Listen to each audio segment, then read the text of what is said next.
Good morning, everyone. On this Tuesday of the 12th week in Ordinary Time, we are reading in the book of Genesis, chapter 13, verses 2 and verses 5 through 18. Abram was very rich in livestock, silver and gold. Lot, who went with Abram, also had flocks and herds and tents, so that the land could not support them if they stayed together. Their possessions were so great that they could not dwell together. There were quarrels between the herdsmen of Abram's livestock and those of Lot's. At this time, the Canaanites and the Perizzites were occupying the land. So Abram said to Lot, "Let there be no strife between you and me, or between your herdsmen and mine, for we are kinsmen.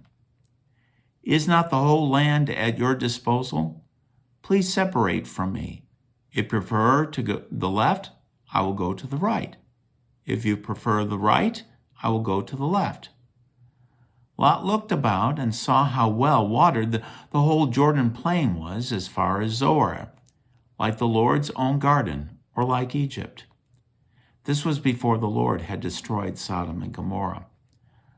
Lot therefore chose for himself the whole Jordan plain and set out eastward. Thus they separated from each other.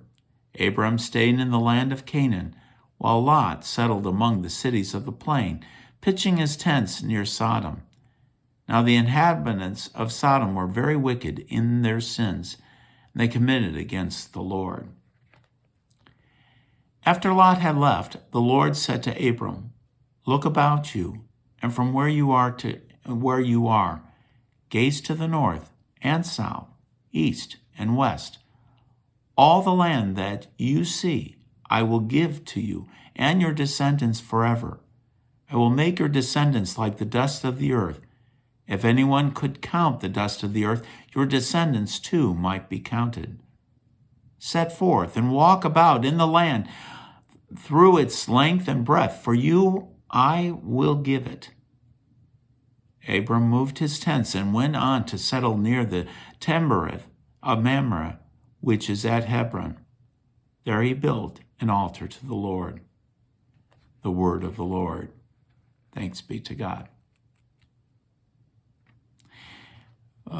Here we have the separation of Abram and Lot. Now, bear in mind, even before this time, before this chapter 13, God had already promised to Abram, not to Lot, but to Abram, the promised land.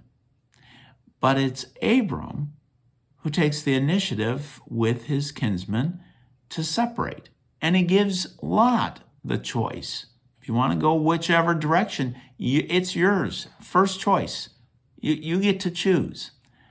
And so after that had occurred and Lot made his choice of where he wanted to go, it was time for the Lord to then reestablish what he had already said previously to him and say, "Look about this.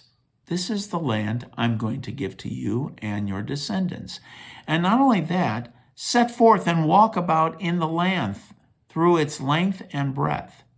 Now, this is kind of what someone's going to do if they're going to buy some real estate. They're going to look about and see, what am I about to buy? Well, in this case, it's been purchased by God himself and saying, this is the land. So I want you to go walking through. See what I am giving to you. This is a gift to you. And from there, he builds an altar to the Lord to give thanks for the great mercy that God has given to him. There's many, many mercies that the Lord has given to us, our inheritance in Christ Jesus. Let's give him praise every single day to the Lord for those great and marvelous riches that he gives to us. Stay safe, folks. Hopefully we get to see each other soon. Bye for now.